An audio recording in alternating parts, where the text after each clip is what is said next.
Thank you, Miguel. Thank you very much. And congratulations for the beautiful work and nice paper, and also congratulations for your award. For the sake of time, we're going to move to the next session, but as I say in the previous session, please, if you want to make any questions to Miguel or some of the other speakers, you can do it through the chat that you have in your platform. If we have time, we'll get a few of those questions at the end of the sessions. Otherwise, I will encourage you to use the platform for the posters, where you can also get into a discussion directly with the authors in there. Thank you very much, Miguel.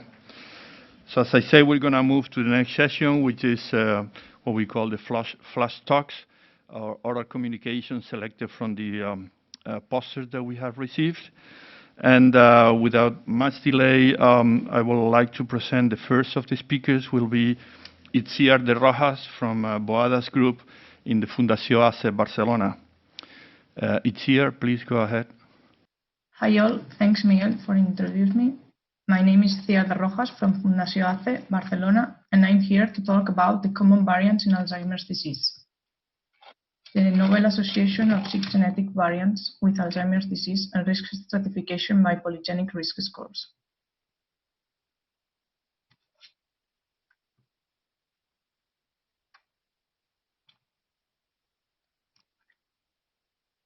From now on, I will refer to Alzheimer's disease as AD. There are over 50 million people living with dementia, and the global cost of dementia is well above $1 trillion. This means there is a medical and economical urgency to efficiently test interventions that are under development. As AD is the most common neurodegenerative disorder, AD has become the next medical challenge of the 21st century. Genetic discoveries are the drivers of our understanding, and polygenic risk stratification can contribute towards planning of feasible and efficient preventative and curative clinical trials. The most prominent locus, APOE, was detected almost 30 years ago using linkage techniques. In addition, genome-wide association studies of 80 case-control datasets and by proxy 80 case-control studies have identified 30 genomic loci that modify the risk of AD. These signals account for approximately 31% of the genetic variants of AD, leaving most of the genetic risk as yet uncharacterized. Methods. We first perform a meta-GWAS integrating 3 sets of summary statistics using fixed effect inverse variance weighted meta-analysis.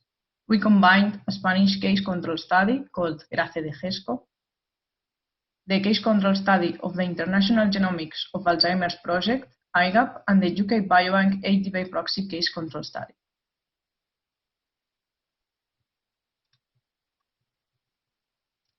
The genome research at Fundació ACE, we call GRACE, is a de GESCO project, which means Dementia Genetics Spanish Consortium. The GESCO is made up of various centers spread throughout Spain, as seen in the map of the right. More than 50,000 samples were collected from the GESCO centers, and genotyping was conducted using the Axiom Spanish Biobank array. After study-specific variance filtering and quality controls procedures, we have more than 12,000 Spanish samples available.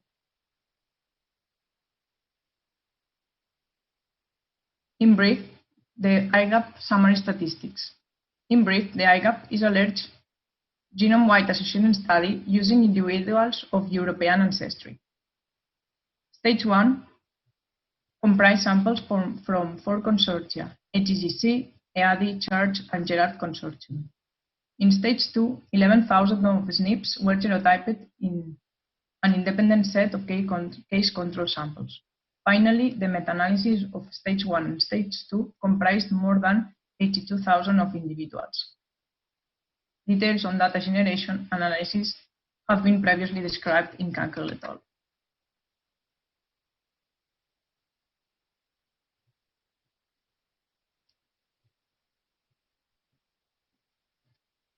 The UK Biobank. For this study, we used the published summary statistic of Marioni et al. They include unrelated individuals for whom AD information was available on at least one parent in the UK Biobank.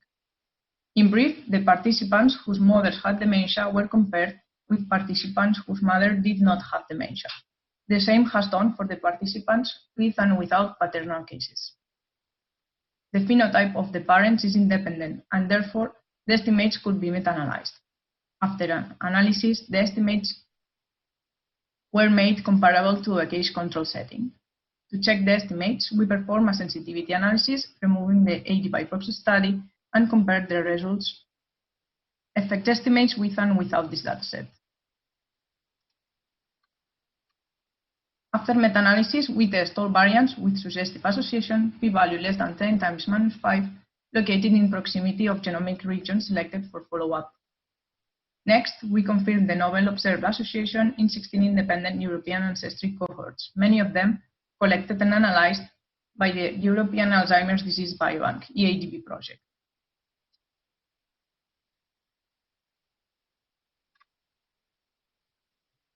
Then, we construct a polygenic risk score, PRS, based on the genome-wide significant variants showed in the present study, excluding ApoE to check the impact of PRS modulating ApoE risk.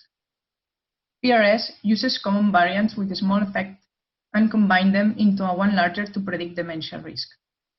The PRS was generated by multiplying the genotype dosage of each risk allele for each variant by its respective weight and then summing across all variants. We weighted the variants by the effect size from previously studies, Kunkel, Sims, and Jun et al., in a clinical AD cohort and in a pathological AD dataset. We tested whether the effects of the PRS were influenced by diagnosis certainty, sex, and age at onset groups in Grafe de Gesco study. Lastly, we test whether the PRS could be used to identify individuals at the higher risk of AD, and we compared age at onset of the AD cases. Results. Using this strategy, we identified a genome-wide significant association for 36 independent genetic variants in 34 genomic regions. The pink signals are the novel ones, in blue the previously reported, and in green the ones that required confirmation.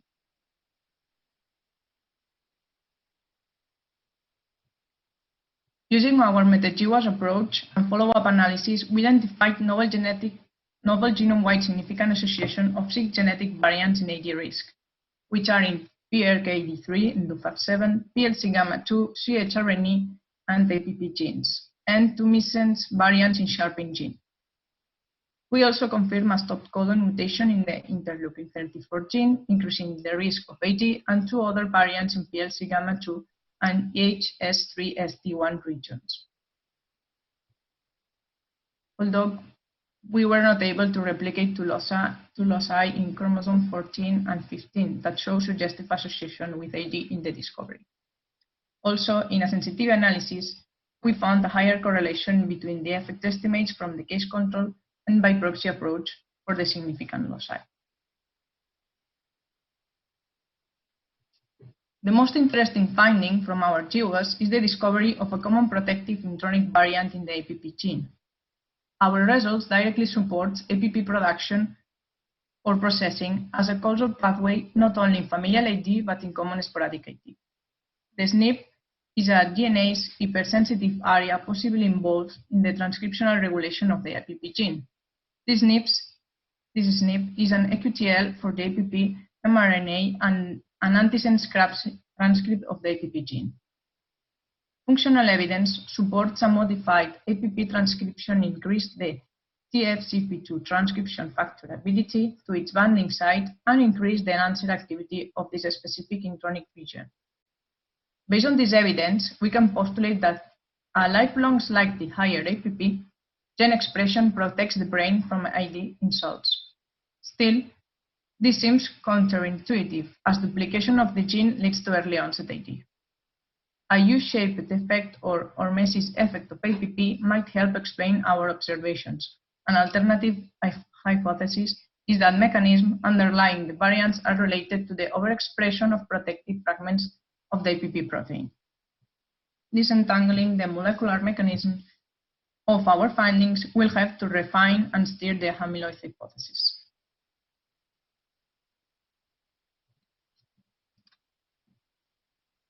Additionally, 2 independent missense mutations in sharpin increase the AD risk. These variants identified are altering protein sequence or affecting regulatory motifs. Sharpin was previously proposed as an AD candidate gene, and its component of the LUBAC complex that plays a regulatory role in inflammation. The variant located in the ChRNA, which encodes a subunit of the cholinergic receptor, is a strong modulator of ChRNA expression. The same allele that increases AD risk increases the expression in the brain and other tissues, according to CTEXT.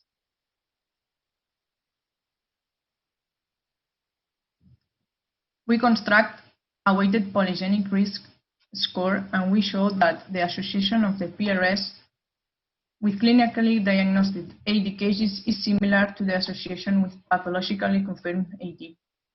In these settings, adding variants below the genome-wide significant threshold did not lead to a more significant association of the PRS with AD. Next, we investigated the effects of the sex and age at onset. Our analysis revealed that the effects of the PRS was the same in both sexes and was consistent with both early onset and late onset AD.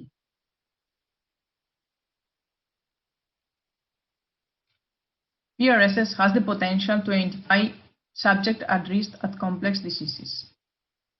The PRS was associated with a gradual risk increase when we stratified the dataset into 2% percentiles of the PRS and with AD within the APOE genotype groups. We compared the risk extremes and found a 16-fold increased risk for the highest PRS group, APOE 4-4, compared with the lowest PRS group, APOE 2-2-3. Lastly, we studied the effects on age at onset of the polygenic risk score in APOE genotype groups. We saw that the polygenic risk score differentiated age at onset only within APOE 4 carriers. And when we compared the age at onset in AD patients in the extreme risk groups, we found a 9 years difference in the median age, a 4 years median onset difference within APOE 4 heterozygotes, and a 5.5 years median age onset difference within APOE 4 homozygotes.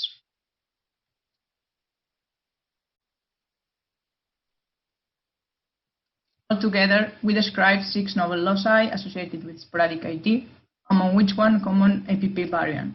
These signals reinforce that AD is a complex disease in which amyloid processing and immune response plays a key role. We add to the growing body of evidence that the polygenic scores of all genetic loci to date, in combination with APOE genotypes, are a robust tool that are associated with AD and its age at onset. These properties make the polygenic risk score promising in selecting individuals at risk to apply preventative therapeutic strategies. Especially, I would like to thank Agustin Ruiz from Fundació ACE and Sven van der Lee from Amsterdam UMC for helping me with this work, the GRAFE team, all partners, all collaborators. And thanks for your attention. Thank you.